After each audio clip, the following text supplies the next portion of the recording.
എല്ലാ കൂട്ടുകാർക്കും പുതിയൊരു വീഡിയോയിലേക്ക് സ്വാഗതം. ഞാൻ ABIN CHRISTY TITUS. ഇന്നത്തെ വീഡിയോ പ്രധാനമായി ഉദ്ദേശിച്ചിരിക്കുന്നത് എങ്ങനെ Indian book of records, Asian book of records, അതുപോലെ ഇന്റർനാഷണൽ വേൾഡ് ബുക്ക് ഓഫ് റെക്കോർഡ്സിലേക്ക് അപ്ലൈ ചെയ്യുമ്പോൾ ശ്രദ്ധിക്കേണ്ട കുറച്ച് കാര്യങ്ങൾ. ചിലപ്പോൾ ചില അബദ്ധങ്ങൾ പോലും നിങ്ങളുടെ ആ ഒരു റെക്കോർഡ് ചിലപ്പോൾ തള്ളിക്കളയാൻ ചാൻസ് ഉണ്ട്. അപ്പം വീഡിയോ മുഴുവനായിട്ട് കാണുക. അതിനു മുന്നേ ഏകദേശം നമ്മുടെ സബ്സ്ക്രൈബേഴ്സ് എല്ലാം എന്നെ അറിയാവുന്ന ആൾക്കാരാണെങ്കിലും ഒരു ചെറിയൊരു ഭാഗം ആൾക്കാരെങ്കിലും ഉണ്ടാവും നമ്മളെ അറിയത്തില്ലാത്ത പുതിയതായിട്ടുള്ള ആൾക്കാർ. അവർക്ക് വേണ്ടി ഞാൻ ജസ്റ്റ് ഒന്ന് ഇൻട്രൊഡ്യൂസ് ചെയ്യുകയാണ്. ഞാൻ ഇന്ത്യൻ ബുക്ക് ഓഫ് റെക്കോർഡ്സും ഏഷ്യൻ ബുക്ക് ഓഫ് റെക്കോർഡ്സും അതുപോലെ ഇന്റർനാഷണൽ വേൾഡ് ബുക്ക് ഓഫ് റെക്കോർഡ്സിലും റെക്കോർഡ് ഹോൾഡറാണ്. എൻ്റെ ഇവൻ്റ് എന്ന് പറഞ്ഞ ഫോട്ടോഗ്രാഫിയിലാണ് എനിക്ക് റെക്കോർഡ് ലഭിച്ചത്. അതിന് കൂടുതൽ ഡീറ്റെയിൽസ് ഞാൻ പറയാം. എൻ്റെ നാട് ആലക്കോടാണ്. ഈ വീഡിയോയിലേക്ക് മുഴുവനായി പോകുന്നതിന് മുന്നേ ജസ്റ്റ് ഞാൻ എങ്ങനെയാണ് എനിക്ക് റെക്കോർഡ് ലഭിച്ചത് എന്ന് ഞാൻ പറയാം. ആക്ച്വലി ഞാൻ പറഞ്ഞു, ഫോട്ടോഗ്രാഫിയിലാണ് എനിക്ക് റെക്കോർഡ് ലഭിച്ചത്. ഒറ്റ പിക്ചറിൽ ഏറ്റവും കൂടുതൽ കൊക്കുകളുടെ എണ്ണം വന്നതിലാണ് എനിക്ക് റെക്കോർഡ് ലഭിച്ചത്. ഞാൻ ഈ ചിത്രം എടുത്തത് കണ്ണൂർ ജില്ലയിൽ തളിപ്പറമ്പ് എന്ന് പറയുന്ന സ്ഥലത്തു നിന്നാണ്. ശരിക്കും ഒരു ഫോട്ടോഷൂട്ടിന് പോയതാണ്. അപ്പോഴാണ് ഈ ഒരു അസാധാരണമായിട്ടുള്ള സംഭവം ഞാൻ കണ്ടത്. പെട്ടെന്ന് കുറേ കൊക്കുകൾ വന്നിട്ട് ഒരു മരത്തേലിരുന്നു. മരത്തെ സ്റ്റെപ്പായിട്ട് ഇരുന്നത് കൊണ്ട് ഒരുപാട് കൊക്കുകൾ ഒറ്റ ഫ്രെയിമിൽ ചിത്രീകരിക്കാൻ പറ്റിയിട്ടുണ്ട്. എന്നാലും മുഴുവൻ കൊക്കുകളും കിട്ടിയില്ല. കാരണം അതിൻ്റെ മറുവശത്ത്, ആ മരത്തിൻ്റെ മറുവശത്ത് ഒരുപാട് കൊക്കുകളുണ്ടായിരുന്നു. അതൊന്നും ലഭിച്ചില്ല. കുഴപ്പമില്ല. ദെൻ ഞാൻ പെട്ടെന്ന് തന്നെ ഫോട്ടോ എടുത്തു. ആകെ 3 ഫോട്ടോ എടുത്തു. അതിൽ ഫസ്റ്റ് ഫോട്ടോയിൽ കൊക്കുകൾ വന്നിരിക്കാൻ തുടങ്ങുന്നേ ഉണ്ടായിരുന്നു. രണ്ടാമത്തെ ഫോട്ടോയിൽ പൂർണ്ണമായിട്ട് കൊക്കുകൾ വന്നിരുന്നു. മൂന്നാമത്തെ ഫോട്ടോ എന്ന് പറയുന്നത് കൊക്കുകളെല്ലാം പറഞ്ഞു. എല്ലാ സെക്കൻഡുകൾ കൊണ്ട് തന്നെ കഴിഞ്ഞിരുന്നു. കാരണം അവിടെ ഒരുപാട് പരുന്തുള്ള ഏരിയയാണ്. ആ ഏരിയ കുറേ പരുന്നുണ്ടായതുകൊണ്ട് ഈ പരുന്തുകളെല്ലാം ഈ കൊക്കിനെ ഓടിച്ചു വിടുകയാണ് ചെയ്യുന്നത്. അതുകൊണ്ട് ഫസ്റ്റ് ഫോട്ടോയിലും ലാസ്റ്റ് ഫോട്ടോയിലും സംഭവം കിട്ടിയില്ല. ഈ ഒറ്റ ഫോട്ടോയിൽ എനിക്ക് ഈ കൊക്കുകളെ മൊത്തം കിട്ടിയുള്ളൂ. അതിനുശേഷം ഞാൻ ഈ Indian book of records, Asian book of റെക്കോർഡ്സും ഇന്റർനാഷണൽ വേൾഡ് ബുക്ക് ഓഫ് റെക്കോർഡ്സിലും അപ്ലൈ ചെയ്യാൻ കാരണം എന്താ വെച്ചാൽ, ഞാൻ നേരത്തെ തന്നെ ഫോട്ടോഗ്രാഫിയിൽ റെക്കോർഡ് മേടിക്കണം എന്ന് തന്നെ വിചാരിച്ചിരുന്നതാണ്. പക്ഷെ ഇവന്റ് ഇതല്ലായിരുന്നു, വേറൊരു ഇവന്റാണ് ഞാൻ പ്ലാൻ ചെയ്ത് വെച്ചത്. പക്ഷേ സാഹചര്യം ഒന്നും ഒത്തു വരാത്തത് കൊണ്ട് അത് നമുക്ക് ചെയ്യാൻ പറ്റിയില്ല. ആ സമയത്താണ് പെട്ടെന്ന് ഈ ഒരു ഐഡിയ വന്നത്, ഈ ഒരു ഫോട്ടോഗ്രാഫ് ഞാൻ അപ്ലൈ ചെയ്താലോ എന്ന്. എന്നിട്ട് ഞാൻ അപ്ലൈ ചെയ്ത 7 ദിവസത്തിനുള്ളിൽ തന്നെ അവർ വിളിച്ച് കുറച്ച് വെരിഫിക്കേഷനും പ്രൂഫും കാര്യങ്ങളൊക്കെ ചോദിച്ചു. എല്ലാം ചെയ്ത് അവർ കൺഫേം ചെയ്തു. അതിനുശേഷം ഏഷ്യ ബുക്ക് ഓഫ് റെക്കോർഡ്സിൽ നിന്നും കൺഫർമേഷൻ മെയിൽ വന്നു. അതിനുശേഷമാണ് ഇന്റർനാഷണൽ വേൾഡ് ബുക്ക് ഓഫ് റെക്കോർഡ്സിൽ നിന്നും കൺഫർമേഷൻ വന്നത്. ഇതിന് 3 സെപ്പറേറ്റ് ആയിട്ട് അപ്ലൈ ചെയ്യണം. Indian book of records apply ചെയ്താൽ മാത്രമേ Asian book of records apply ചെയ്യാൻ സാധിക്കുള്ളൂ. അപ്പോൾ ആ ഒരു ഫോർമാറ്റിലാണ് പോകുന്നത്. ഏഷ്യൻ ബുക്ക് ഓഫ് റെക്കോർഡ്സിന്റെ എലിജിബിലിറ്റി എന്ന് പറയുന്നത് ഇന്ത്യൻ ബുക്ക് ഓഫ് റെക്കോർഡ്സ് ആണ്. അതുകൊണ്ട് തന്നെ ആദ്യം ഇന്ത്യൻ ബുക്ക് ഓഫ് റെക്കോർഡ്സ് ആണ് നമ്മൾ സ്വന്തമാക്കാൻ ശ്രമിക്കേണ്ടത്. ഇനി ഇത് അപ്ലൈ ചെയ്യേണ്ടത് എങ്ങനെയാണ്? സിമ്പിളായിട്ട് അപ്ലൈ ചെയ്യാം. ആദ്യം ഇന്ത്യൻ ബുക്ക് ഓഫ് റെക്കോർഡ്സ് എന്ന് പറഞ്ഞ് ഗൂഗിളിൽ സെർച്ച് ചെയ്യാം. നമുക്ക് സ്ക്രീനിലേക്ക് പോകാം. നമ്മൾ ആദ്യം ഒരു ബ്രൗസർ ഓപ്പൺ ചെയ്യുക. ഇങ്ങനെ തന്നെയാണ് മൊബൈലിലും ചെയ്യേണ്ടത്. പക്ഷേ നിങ്ങൾക്ക് ഡെസ്ക്ടോപ്പ് സൈറ്റ് എന്ന് പറഞ്ഞ ഓപ്ഷനിലേക്ക് നിങ്ങൾ മൊബൈൽ കൺവേർട്ട് ചെയ്യുകയാണെങ്കിൽ അത്യാവശ്യം കമ്പ്യൂട്ടറിൽ ചെയ്യുന്ന അതേ രീതിയിൽ തന്നെ നമുക്ക് മൊബൈലിനും ചെയ്യാൻ പറ്റുന്നതാണ്. ജസ്റ്റ് നമ്മൾ ഇന്ത്യൻ ബുക്ക് ഓഫ് റെക്കോർഡ്സും സെർച്ച് ചെയ്യുക. നമ്മൾ ആദ്യം അപ്ലൈ ചെയ്യുന്നത് ഇന്ത്യൻ ബുക്ക് ഓഫ് റെക്കോർഡ്സിലേക്കാണ്. അതുകൊണ്ട് ഇന്ത്യൻ ബുക്ക് ഓഫ് റെക്കോർഡ്സ് എന്ന് സെർച്ച് ചെയ്യുക.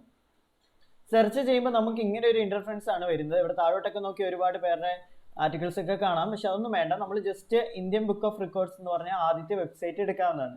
നമുക്ക് അപ്ലൈ ചെയ്താൽ മാത്രം മതിയെങ്കിൽ ഡയറക്റ്റ് റെക്കോർഡ് ആപ്ലിക്കേഷൻ ഫോം എന്ന് പറയുന്നതിൽ ക്ലിക്ക് ചെയ്യാം. പക്ഷേ നമുക്ക് Indian book of Records site എങ്ങനെയാണ് കിടക്കുന്നത് എന്നുള്ള കാര്യങ്ങളൊക്കെ നമുക്ക് ഡീറ്റെയിൽ ആയിട്ട് ഇവിടുന്ന് അറിയാൻ പറ്റും. അതുകൊണ്ട് ഇന്ത്യൻ ബുക്ക് ഓഫ് റെക്കോർഡ്സിൻ്റെ സൈറ്റ് തന്നെ ഓപ്പൺ ചെയ്യുക. അഥവാ നമുക്ക് സൈറ്റ് ഓപ്പൺ ചെയ്തിട്ട് എങ്ങനെ അപ്ലൈ ചെയ്യാമെന്നതും കൂടെ നമുക്ക് ഇതിനകത്തുനിന്ന് മനസ്സിലാക്കാൻ പറ്റും. ഡയറക്റ്റ് അപ്ലൈ ചെയ്യണമെങ്കിൽ അതിനകത്ത് നമുക്ക് ആപ്ലിക്കേഷൻ ഫോമിലേക്ക് ഡയറക്റ്റ് അപ്ലൈ ചെയ്യാവുന്നതാണ്. ബട്ട് ഞാൻ സജസ്റ്റ് ചെയ്യുന്നത് ഈ ഒരു വഴിയിലൂടെയാണ്. നിങ്ങൾ വീഡിയോ മുഴുവനായി കാണണം. കാരണം ഏതെങ്കിലും ഒരു സ്റ്റെപ്പ് മിസ്സായി പോവോ അല്ലെങ്കിൽ നമ്മൾ കൊടുക്കുന്ന ഡിസ്ക്രിപ്ഷനൊക്കെ തെറ്റിപ്പോയിട്ടുണ്ടെങ്കിൽ നമ്മുടെ റെക്കോർഡ് തള്ളിപ്പോകുന്നതാണ്. നമുക്ക് സൈറ്റ് ഓപ്പൺ ആയിട്ടുണ്ട്. ഇതുപോലെയാണ് സൈറ്റിൻ്റെ ഇൻ്റർഫറൻസ്. ഫസ്റ്റ് ഇവിടെ കാണിച്ചിരിക്കുന്ന അവരുടെ TV-യിലെ ലൈവ് പ്രോഗ്രാം എല്ലാം നടക്കുന്നുണ്ട്. റെക്കോർഡ് ഹോൾഡേഴ്സിൻ്റെ ഡീറ്റെയിൽസും കാര്യങ്ങളെല്ലാം വെച്ചിട്ടുള്ള പ്രോഗ്രാംസും കാര്യങ്ങളൊക്കെയാണ്. നമ്മൾ സ്ക്രോൾ ചെയ്താൽ ഇവിടെ നമുക്ക് ഓരോ ആൾക്കാർക്ക് കിട്ടിയ റെക്കോർഡുകൾ കാണാൻ കഴിയും. പക്ഷേ ഫുള്ളായിട്ടില്ല. അപ്പോൾ നിങ്ങൾ ആദ്യം റെക്കോർഡ് അപ്ലൈ ചെയ്യുന്നതിന് മുന്നേ ഇവിടെ സെർച്ച് ചെല്ലുക. സെർച്ച് ചെന്നിട്ട് നിങ്ങൾക്ക് ഏത് റെക്കോർഡിനാണോ അപ്ലൈ ചെയ്യേണ്ടത് ആ റെക്കോർഡും റിലേറ്റഡ് ചെയ്തിട്ടുള്ള കീവേഡ്സ് സെർച്ച് ചെയ്യുക. പല റിലേറ്റഡ് കീവേഡ്സ് സെർച്ച് ചെയ്യുക. അപ്പോൾ ഓൾറെഡി ഏതാണ് റെക്കോർഡ് നമ്മൾ അപ്ലൈ ചെയ്യേണ്ടതെന്ന് മനസ്സിലാവും. നമ്മുടെ ഇവൻറ്റുമായിട്ട് റിലേറ്റ് ചെയ്തിട്ടുള്ള പല കീവേഡും സെർച്ച് ചെയ്യുക. അങ്ങനെയാണെങ്കിൽ നമുക്ക് ഓൾറെഡി ഇതിൽ റെക്കോർഡ് ഉണ്ടോ ഇല്ലയോ എന്ന് അറിയാൻ കഴിയുള്ളൂ. അതിനുശേഷം നമുക്ക് നല്ലൊരു ടൈറ്റിലാണ് കണ്ടുപിടിക്കേണ്ടത്. ആദ്യം സെർച്ച് ചെയ്യുക. ഞാൻ ഫോട്ടോഗ്രാഫി എന്ന് സെർച്ച് ചെയ്യുന്നു. ഫോട്ടോഗ്രാഫിയിൽ അപ്ലൈ ചെയ്യേണ്ടവർ ഫോട്ടോഗ്രാഫി എന്ന് സെർച്ച് ചെയ്യുമ്പോൾ അത്യാവശ്യം ഫോട്ടോഗ്രാഫി ആയിട്ട് റിലേറ്റ് ചെയ്തിട്ടുള്ള കീവേഡ്സ് എല്ലാം വരും.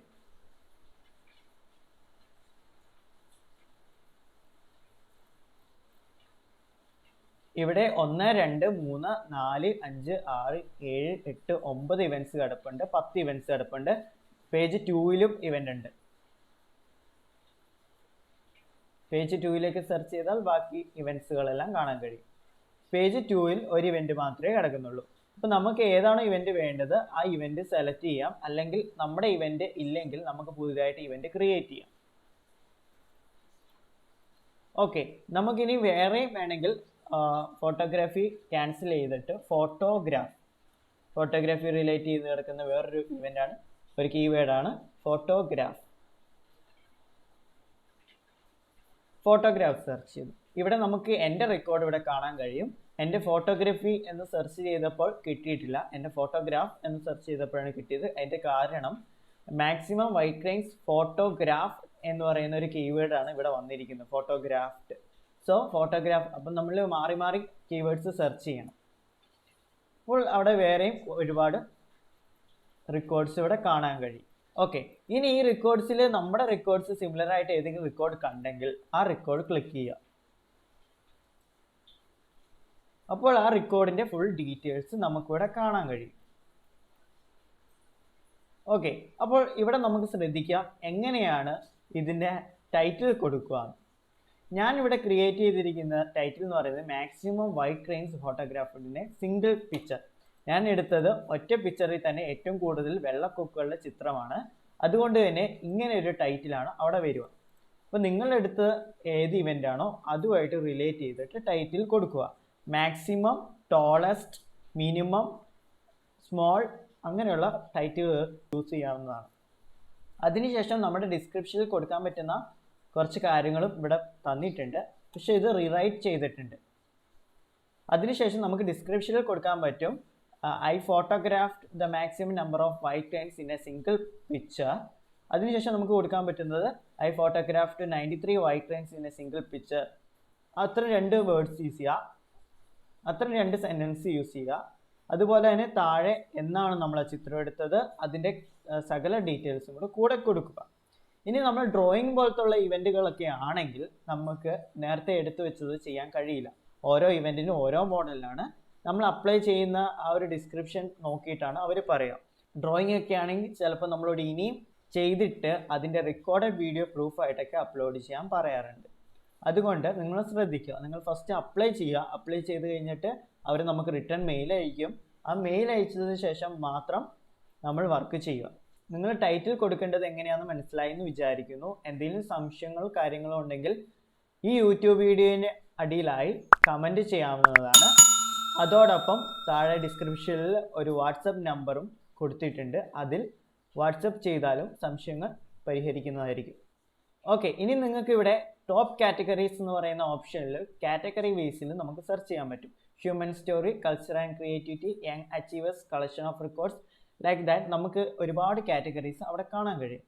ഇനി ഇന്ത്യൻ ബുക്ക് ഓഫ് റെക്കോർഡ്സിനെ പറ്റി അറിയണമെങ്കിൽ എബൌട്ട് അസ് എന്ന് പറയുന്ന ഓപ്ഷനിൽ ക്ലിക്ക് ചെയ്യുക. അപ്പോൾ നമുക്കിവിടെ ഇന്ത്യൻ ബുക്ക് ഓഫ് റെക്കോർഡ്സിൻ്റെ മെഡലെല്ലാം വെച്ചൊരു ഫോട്ടോ ഉണ്ട്. ഇങ്ങനെ ഒരു മെഡലാണ് നമുക്ക് കിട്ടുക. നമുക്ക് കുറച്ച് ഡീറ്റെയിൽസ് അവരുടെ ടീമും പിന്നെ ഇൻ്റർനാഷണൽ ആയിട്ടുള്ള കാര്യങ്ങളും നാഷണൽ കാര്യങ്ങളും അങ്ങനത്തെ കുറച്ച് കാര്യങ്ങളെല്ലാം അവിടെ കൊടുത്തിരിക്കുന്നത് കാണാൻ കഴിയും. ഓക്കെ, ഇനി സെറ്റ് എ റെക്കോർഡ് എന്ന് പറഞ്ഞൊരു ഓപ്ഷൻ നമുക്കിവിടെ കാണാൻ പറ്റും. ഈ സെറ്റ് എ റെക്കോർഡ് ക്ലിക്ക് ചെയ്താൽ നമുക്ക് അപ്ലൈ ചെയ്യാനുള്ള ഓപ്ഷനാണ് കിട്ടുന്നത്. ഇവിടെ നിങ്ങൾ ശ്രദ്ധിക്കേണ്ട കാര്യം എല്ലാം ക്ലിയറും കറക്റ്റുമായി കൊടുക്കേണ്ടതാണ്. ഡിസ്ക്രിപ്ഷൻ ആണ് ഇവിടെ ഏറ്റവും ശ്രദ്ധിക്കേണ്ട കാര്യം. ഡിസ്ക്രിപ്ഷൻ കൊടുക്കുമ്പോൾ മനസ്സിലാവുന്ന രീതിയിൽ തന്നെ ഡിസ്ക്രിപ്ഷൻ കൊടുക്കുക. ഫസ്റ്റ് നിങ്ങൾ എൻ്റർ ചെയ്യേണ്ടത് നിങ്ങളുടെ ഫുൾ നെയിമാണ്. അതും ക്യാപിറ്റൽ ലെറ്ററിൽ എൻ്റർ ചെയ്യുക. അതിനുശേഷം നിങ്ങൾ എൻ്റർ ചെയ്യേണ്ടത് മൊബൈൽ നമ്പറാണ്. നിങ്ങൾ ഇന്ത്യയിലുള്ള ആളായതുകൊണ്ട് തന്നെ ഇന്ത്യൻ മൊബൈൽ നമ്പറാണ് ഇവിടെ ടൈപ്പ് ചെയ്യേണ്ടത്. അതിനുശേഷം ഡേറ്റ് ഓഫ് ബർത്ത് അതിവിടെ നമുക്ക് എൻ്റർ ചെയ്ത് കൊടുക്കാൻ പറ്റും. ദെൻ നിങ്ങളുടെ ജെൻഡർ, നിങ്ങളുടെ ഇമെയിൽ അഡ്രസ്, ദെൻ നിങ്ങളുടെ ഒക്യുപ്പേഷൻ. അപ്പം ചിലവർക്കൊക്കെ സംശയം ഉണ്ടാവും, ഞാനിപ്പോൾ പഠിക്കുകയാണ്, സോ എന്താണ് ഒക്യുപ്പേഷൻ കൊടുക്കുകയാണ്. നിങ്ങൾ സ്റ്റുഡൻറ്റ് എന്ന് ടൈപ്പ് ചെയ്ത് കൊടുക്കുക. നിങ്ങൾ എന്താണ് ഇപ്പോഴത്തെ അവസ്ഥ, ആ ഒരു അവസ്ഥ ടൈപ്പ് ചെയ്ത് കൊടുക്കുക. ഹൗസ് വൈഫ് ഒക്കെ ആണെങ്കിൽ ഹൗസ് വൈഫ് എന്ന് തന്നെ ടൈപ്പ് ചെയ്ത് കൊടുക്കുക. നിങ്ങളിപ്പോൾ ടീച്ചർ ആണെങ്കിൽ ടീച്ചർ എന്ന് ടൈപ്പ് ചെയ്ത് കൊടുക്കുക. നിങ്ങൾ എന്താണോ നിങ്ങളുടെ ജോലി അതവിടെ ടൈപ്പ് ചെയ്ത് കൊടുക്കുക. നിങ്ങളുടെ പെർമനൻറ്റ് അഡ്രസ്സ് കൊടുക്കുക. അഡ്രസ്സ് കൊടുക്കുമ്പോൾ ഓർക്കുക നിങ്ങളുടെ കൊറിയർ അഡ്രസ്സുമായിട്ട് സെയിം തന്നെയായിട്ട് കൊടുക്കണം. ഓക്കെ, ഇനി ഡീറ്റെയിൽസ് ആണ് കൊടുക്കേണ്ടത്. ഡീറ്റെയിൽസിൽ ശ്രദ്ധിക്കേണ്ട കുറച്ച് കാര്യങ്ങൾ. ഒന്ന്, 3000 ലെറ്റേഴ്സിൽ കവിയാതെ നിങ്ങൾ ഏറ്റവും ഷോർട്ട് ആക്കിയിട്ട് ഡിസ്ക്രിപ്ഷൻ കൊടുക്കുക. ഫസ്റ്റ് ഒരു ടൈറ്റിൽ ഉണ്ടായിരിക്കണം. ആ ടൈറ്റിലിനെ റിലേറ്റ് ചെയ്തിട്ട് എന്താണ് നിങ്ങൾ ചെയ്തത് അതൊരു ഡിസ്ക്രിപ്ഷനായിട്ട് എഴുതുക. അതിൻ്റെ താഴെ നേരത്തെ അറ്റംപ്റ്റ് ചെയ്താണെങ്കിൽ അറ്റംപ്റ്റ് ഡേറ്റ് കൊടുക്കുക. ഇനി അറ്റംപ്റ്റ് ചെയ്യാൻ പോവുകയാണെങ്കിൽ അറ്റംപ്റ്റ് ചെയ്യുന്ന ഡേറ്റ് കൊടുക്കുക, അതിൻ്റെ ടൈം കൊടുക്കുക, പ്ലേസ് കൊടുക്കുക. ഇതെല്ലാം ഒരു ഫോർമാറ്റിൽ കൊടുത്തുവിടാം. ഞാൻ ഇവിടെ എക്സാമ്പിൾ കാണിച്ചു തരാം. ഏകദേശം ഈ ഒരു ഫോർമാറ്റിലാണ് ടൈപ്പ് ചെയ്ത് കൊടുക്കേണ്ടത്. ഫസ്റ്റ് ടൈറ്റിൽ കൊടുക്കുക. സെക്കൻഡ്, നിങ്ങളുടെ ആ ഒരു ഇവൻറ്റ് ഡിസ്ക്രൈബ് ചെയ്ത് എഴുതുക. ലേശം കുറച്ചും കൂടെ എഴുതിയാലും നല്ലത് തന്നെയാണ്. ജസ്റ്റ് സിമ്പിളായിട്ട് ഞാൻ എഴുതിയെന്ന് മാത്രമേ ഉള്ളൂ. കുറച്ചും കൂടെ ഡീറ്റെയിൽ ആയിട്ട് എഴുതാം. ദെൻ ഡേറ്റ്, ടൈം, പ്ലേസ്, എന്നാണ് എടുത്തത് അല്ലെങ്കിൽ എന്നാണ് എടുക്കാൻ പോകുന്നത്, അല്ലെങ്കിൽ ടൈം എപ്പോഴാണ് എടുക്കാൻ പോകുന്നത് ആ ഒരു ടൈം, പിന്നെ എവിടെ വെച്ചാണ് എടുക്കുന്നത് അല്ലെങ്കിൽ എവിടെ വെച്ചാണ് എടുത്തത്, ആ ഒരു കാര്യങ്ങൾ. പിന്നെ കുറച്ച് റൂൾസ് ആൻഡ് റെഗുലേഷൻസ് ഇവിടെ തന്നിട്ടുണ്ട്, അതെല്ലാം വായിച്ചു നോക്കുക. ജസ്റ്റ് എസ് കൊടുത്തിട്ട് സബ്മിറ്റ് കൊടുക്കുക. നമ്മളിപ്പം ഇന്ത്യൻ ബുക്ക് ഓഫ് റെക്കോർഡ്സിൽ അപ്ലൈ ചെയ്ത് കഴിഞ്ഞിരുന്നു. നമ്മളിപ്പോൾ ഇന്ത്യൻ ബുക്ക് ഓഫ് റെക്കോർഡ്സിൽ അപ്ലൈ ചെയ്തിട്ടുണ്ട്. ഇനി നിങ്ങൾ ശ്രദ്ധിക്കേണ്ടത്, ജിമെയിലിൽ നിങ്ങൾക്കൊരു നോട്ടിഫിക്കേഷൻ വന്നിട്ടുണ്ടോ നിങ്ങൾ അപ്ലൈ ചെയ്തെന്ന് പറഞ്ഞിട്ട്. അതിൻ്റെ ഡീറ്റെയിൽസും കാര്യങ്ങളെല്ലാം നോട്ടിഫിക്കേഷൻ വരും. 7 ദിവസത്തിനുള്ളിൽ അവരുടെ റെസ്പോൺസ് നമുക്ക് എന്തായാലും അതും മെയിലിൽ തന്നെ വരും. അല്ലെങ്കിൽ ഡയറക്റ്റ് ഫോൺ ചെയ്യുന്നതുമായിരിക്കും അവർ. നമ്മൾ കൊടുത്തിരിക്കുന്ന മെയിലിലേക്ക് തന്നെയായിരിക്കും മെയിൽ വരുന്നത്. അതോടൊപ്പം ശ്രദ്ധിക്കേണ്ട കാര്യം, നിങ്ങൾ മെയിൽ കറക്റ്റായിട്ട് വായിച്ചു നോക്കുക. ഒരുപക്ഷെ നമ്മുടെ അറ്റംപ്റ്റ് അവർ സ്വീകരിച്ചില്ലെങ്കിൽ പകരം വേറൊരു അറ്റംപ്റ്റ് തരാൻ സാധ്യതയുണ്ട്. ആ ഒരു അറ്റംപ്റ്റ് നമുക്ക് ചെയ്യാവുന്നതാണ്. അത് ഏതെങ്കിലും ഓൾറെഡി ഉള്ളൊരു അറ്റംപ്റ്റ് ആയിരിക്കും, അത് ബ്രേക്ക് ചെയ്താൽ മാത്രം മതി. അതും ഇതുപോലെ തന്നെ ചെയ്യാവുന്നതാണ്. അതിനുശേഷം നമുക്ക് അവിടെ മെയിലിൽ തന്നിരിക്കുന്ന ഒരു ലിങ്ക് ഉണ്ടാവും. നമുക്ക് ആ ലിങ്കിലേക്ക് പോകാം. ഓക്കെ, നിങ്ങൾക്ക് ഇപ്പോൾ സ്ക്രീനിൽ കണ്ടാൽ തന്നെ അറിയാം ഒരുപാട് മെയിൽ അവിടെ നിന്ന് വന്നിട്ടുണ്ട് IBR നിന്ന്. ദെൻ ഫസ്റ്റ് മെയിൽ വന്നത് OTP ആണ്. OTP ഞാൻ പറയാൻ വിട്ടുപോയ ഒരു കാര്യമാണ്. നിങ്ങൾ സബ്മിറ്റ് ചെയ്ത് കഴിയുമ്പോൾ നിങ്ങളൊരു OTP എൻ്റർ ചെയ്ത് കൊടുക്കണം. ആ OTP ആണ് ഇവിടെ വന്നിരിക്കുന്നത് മെയിലിൽ. OTP എൻ്റർ ചെയ്ത് കൊടുക്കുക. അപ്പോൾ നമുക്ക് സബ്മിറ്റ് ചെയ്യാൻ പറ്റുന്നതാണ്. അതിനുശേഷം വരുന്ന ഒരു മെയിലാണ് Indian book of records submit ചെയ്തെന്ന് പറഞ്ഞൊരു മെയിൽ വന്നിരിക്കുന്നത്. ആപ്ലിക്കേഷൻ സക്സസ്ഫുള്ളി സബ്മിറ്റഡ് ആയിട്ടുണ്ട്. ഇവിടെ നോക്കുക, thank you for expressing N interest, submit ചെയ്തെന്ന് പറഞ്ഞൊരു മെയിലാണ് വന്നിരിക്കുന്നത്. ദെൻ അവർ അതിൻ്റെ അകത്ത് പറഞ്ഞിട്ടുണ്ട് 7 ദിവസത്തിനുള്ളിൽ അവർ നമ്മുടെ ചെക്ക് ചെയ്തിട്ട് റെസ്പോണ്ട് ചെയ്യും എന്ന് പറഞ്ഞിട്ടുണ്ട്. അതിനുശേഷം വരാൻ ചാൻസ് ഉള്ള മെയിലാണ് നമ്മുടെ ആപ്ലിക്കേഷനുമായിട്ട് റിലേറ്റ് ചെയ്തിട്ടുള്ള ഒരു മെയിൽ. റിഗാർഡിങ് യുവർ ആപ്ലിക്കേഷൻ എന്ന് പറഞ്ഞിട്ട് മെയിൽ വന്നിട്ടുണ്ട്. അതിനകത്ത് നമുക്ക് വേണ്ടത് അവർ ചോദിച്ചിരിക്കുന്ന കുറച്ച് കാര്യങ്ങൾ നമ്മൾ ചെയ്ത് കൊടുക്കുക എന്നാണ്. ഓക്കെ, ആ മെയിൽ നിങ്ങൾക്ക് നോക്കിയാൽ മനസ്സിലാവും. നമ്മുടെ റെക്കോർഡ് ക്ലെയിം ചെയ്യണമെങ്കിൽ കുറച്ച് പ്രൂഫും കാര്യങ്ങളൊക്കെ എൻ്റർ ചെയ്യണം. ഫസ്റ്റ് ഇവിടെ ചോദിച്ചിരിക്കുന്നത്, ഞാൻ ഫോട്ടോഗ്രാഫിയുടെ ആയതുകൊണ്ട് പിക്ചർ ഇൻ 1 PDF, ഞാൻ എടുത്ത പിക്ചർ PDF ഫോർമാറ്റിലാക്കിയിട്ട് അയക്കാനും പറയുന്നുണ്ട്.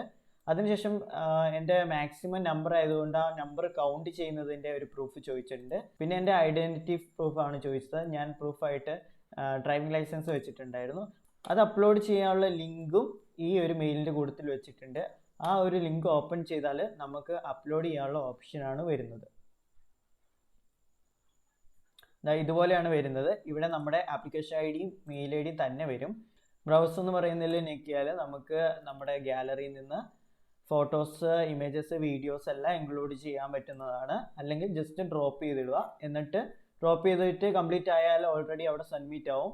ഇവിടെ കംപ്ലീറ്റഡ് എന്നൊന്നും കാണിക്കുന്നില്ലാത്തത് കൊണ്ട് ചിലവർക്ക് സംശയമായിരിക്കും. ബട്ട് നമ്മൾ അത് കംപ്ലീറ്റ് ആയിട്ട് അപ്ലോഡ് ആയിട്ടുണ്ടെങ്കിൽ അത് കംപ്ലീറ്റ് ആയി എന്നാണ് അതിൻ്റെ അർത്ഥം.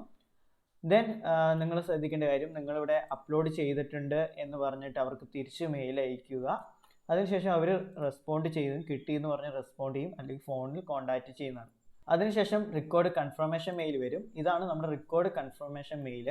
ഇത് നമുക്ക് റെക്കോർഡ് ലഭിച്ചു എന്ന് പറഞ്ഞു വരുന്ന മെയിലാണ്. The congratulation, your claim has been finalised as a record title എന്ന് പറഞ്ഞ് നമുക്ക് തന്നിട്ടുണ്ട്.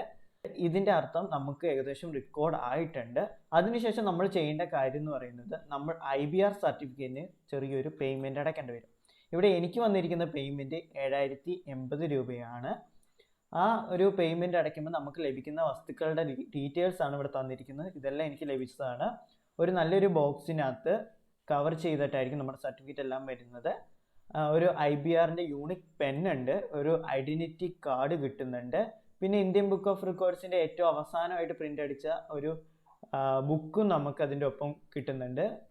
IBRൻ്റെ തന്നെ ബാഡ്ജ്, മെഡല്, കാർ സ്റ്റിക്കർ എന്ന് പറയുമ്പോൾ നമ്മൾ വാഹനത്തിൽ ഒട്ടിക്കാൻ പറ്റിയ സ്റ്റിക്കേഴ്സാണ് വരുന്നത്. പിന്നെ ബാക്കി മെയിൽ നിങ്ങൾ ഡീറ്റെയിൽസ് ആയിട്ട് വായിച്ചു കൊടുക്കുക. ഇവിടെയാണ് പേയ്മെൻറ്റ് ചെയ്യേണ്ടത്. പേയ്മെൻറ്റ് ചെയ്തിട്ട് നമുക്ക് വീണ്ടും കൺഫർമേഷൻ വരും, നമ്മൾ പേയ്മെൻറ്റ് ചെയ്തു എന്ന് പറഞ്ഞ് തന്നെ അയക്കുക. അതിനുശേഷം നിങ്ങൾ ശ്രദ്ധിക്കേണ്ട കാര്യം, നിങ്ങളുടെ ഒരു ഫോട്ടോ, പാസ്പോർട്ട് സൈസ് ഫോട്ടോ ഇവരുടെ മെയിലിന് റിപ്ലൈ ആയിട്ട് കൊടുക്കേണ്ടതാണ്. നമ്മുടെ ഐഡൻറ്റിറ്റി കാർഡിൽ ഉൾപ്പെടുത്താൻ വേണ്ടിയുള്ള ഒരു ഫോട്ടോയാണ്. നിങ്ങളത് പോസ്റ്റ് ചെയ്ത് വെച്ചാൽ നിങ്ങൾക്കിത് വായിച്ച് നോക്കാം. ഇതിനകത്ത് തന്നിരിക്കുന്ന കാര്യങ്ങളെല്ലാം വായിച്ച് നോക്കാവുന്നതാണ്. ഓക്കെ, ഇത് ഒരുപാട് മെയിലുണ്ട്. അതിനുശേഷം നമുക്ക് റെക്കോർഡ് കിട്ടിയതിന് ശേഷം, നമ്മുടെ കയ്യിൽ എത്തിയതിന് ശേഷം നമുക്ക് ആ റെക്കോർഡും പിടിച്ചിരിക്കുന്ന ഫോട്ടോ ഈ മെയിലിലേക്ക് അയച്ചു കൊടുക്കാവുന്നതാണ്. ഏകദേശം ഇത്രത്തോളം നമ്മൾ ഫോട്ടോ, ഏറ്റവും അവസാനത്തെ ഫോട്ടോ അയച്ചു കൊടുത്താൽ നമ്മുടെ ആ ഒരു പ്രോസസ്സ് മൊത്തത്തിൽ കംപ്ലീറ്റ് ചെയ്യുന്നതാണ്. ഇനി നമ്മൾ ഏഷ്യൻ ബുക്ക് ഓഫ് റെക്കോർഡ്സിൽ അപ്ലൈ ചെയ്യുന്നത് എങ്ങനെയാണെന്ന് നോക്കാം. ഇന്ത്യൻ ബുക്ക് ഓഫ് റെക്കോർഡ്സിൽ അപ്ലൈ ചെയ്ത അതേ രീതിയിൽ തന്നെയാണ്. നമ്മൾ ആദ്യം ചെയ്യേണ്ടത് ഏഷ്യൻ ബുക്ക് ഓഫ് റെക്കോർഡ്സ് എന്ന് സെർച്ച് ചെയ്യുക. അതിനുശേഷം നമുക്കിവിടെ ആപ്ലിക്കേഷൻ ഫോം ഉണ്ട്. നമ്മുടെ ടൈറ്റിലെല്ലാം ഇന്ത്യൻ ബുക്ക് ഓഫ് റെക്കോർഡ്സിൽ കൊടുത്ത അതേ ടൈറ്റിലും ഡിസ്ക്രിപ്ഷനെല്ലാം അത് തന്നെ കൊടുക്കാം. സോ നമുക്ക് ഡയറക്റ്റ് ആപ്ലിക്കേഷൻ ഫോമിലേക്ക് തന്നെ പോകാം. സോ ഇപ്പോൾ നമ്മൾ ഏഷ്യൻ ബുക്ക് ഓഫ് റെക്കോർഡ്സിൻ്റെ ആപ്ലിക്കേഷൻ ഫോമിലേക്ക് വന്നു. നിങ്ങൾക്ക് ഇവിടെ ചെക്ക് ചെയ്യാം, ഏഷ്യൻ ബുക്ക് ഓഫ് റെക്കോർഡ്സ് തന്നെയാണോ എന്ന് ചെക്ക് ചെയ്യാം. അതുപോലെ തന്നെ ഇവിടുത്തെ URL സെയിം ആണോ എന്നും കൂടെ ചെക്ക് ചെയ്യുക. അതിനുശേഷം നമ്മൾ ഫില്ല് ചെയ്യേണ്ടത് ഇന്ത്യൻ ബുക്ക് ഓഫ് റെക്കോർഡ്സിൽ പറഞ്ഞതുപോലെ തന്നെ എല്ലാം ഫില്ല് ചെയ്യുക. ദെൻ എസ് കൊടുത്തിട്ട് സബ്മിറ്റ് കൊടുക്കുക. അപ്പോഴും OTP വരും. നിങ്ങൾ OTP എൻ്റർ ചെയ്തിട്ട് കൺഫേം ചെയ്യുക. ഇനി ഇന്ത്യൻ ബുക്ക് ഓഫ് റെക്കോർഡ്സ് ഒന്ന് ലഭിച്ച ആൾക്ക് ആ ഒരു പ്രൊസീജിയർ എല്ലാം മനസ്സിലായിട്ടുണ്ടാവും. ആ ഒരു പ്രൊസീജിയറിൽ കൂടെ തന്നെയാണ് ഏഷ്യൻ ബുക്ക് ഓഫ് റെക്കോർഡ്സ് പോകുന്നത്. എന്നാൽ ചെറിയ വ്യത്യാസം വരുന്നത്, ഇന്ത്യൻ ബുക്ക് ഓഫ് റെക്കോർഡ്സിനേക്കാളും വെരിഫിക്കേഷൻ ലേശം കൂടെ എളുപ്പമായിരിക്കും ഏഷ്യൻ ബുക്ക് ഓഫ് റെക്കോർഡ്സ്. കാരണം ഇന്ത്യൻ ബുക്ക് ഓഫ് റെക്കോർഡ്സ് നമുക്ക് ലഭിച്ചതുകൊണ്ട് ആ ഒരു കൺസിഡറേഷൻ നമുക്ക് തരുന്നതായിരിക്കും. അതുപോലെ എല്ലാ ഇന്ത്യൻ ബുക്ക് ഓഫ് റെക്കോർഡ്സിനും ഏഷ്യൻ ബുക്ക് ഓഫ് റെക്കോർഡ്സ് കിട്ടണം എന്നില്ല. ഇനി international book of records apply ചെയ്യേണ്ടത് എങ്ങനെയാണെന്ന് ഉള്ള വീഡിയോ ആണ്. ആ വീഡിയോയും കൂടി ഇതിലേക്ക് ഉൾപ്പെടുത്തിയാൽ ലെങ്ത് കൂടുന്നത് കൊണ്ട് ഞാൻ സെപ്പറേറ്റ് ഒരു വീഡിയോ ആയിട്ട് ചെയ്യുന്നതുണ്ട്. ആ ഒരു വീഡിയോയുടെ ലിങ്ക് ഞാൻ ഡിസ്ക്രിപ്ഷനിൽ എൻ്റർ ചെയ്യുന്നതായിരിക്കും. നമ്മുടെ ഈ ഒരു ചാനൽ ആദ്യമായിട്ടാണ് കാണുന്നതെങ്കിൽ, സബ്സ്ക്രൈബ് ചെയ്തിട്ടില്ലെങ്കിൽ നമ്മുടെ ചാനൽ സബ്സ്ക്രൈബ് ചെയ്യുക. എന്തെങ്കിലും സംശയങ്ങളൊക്കെ ഉണ്ടെങ്കിൽ അത് കമൻറ്റിൽ രേഖപ്പെടുത്തുക. ഉറപ്പായിട്ടും റിപ്ലൈ തരുന്നതായിരിക്കും. മറ്റൊരു വീഡിയോയുമായി വീണ്ടും കാണാം. Thank you.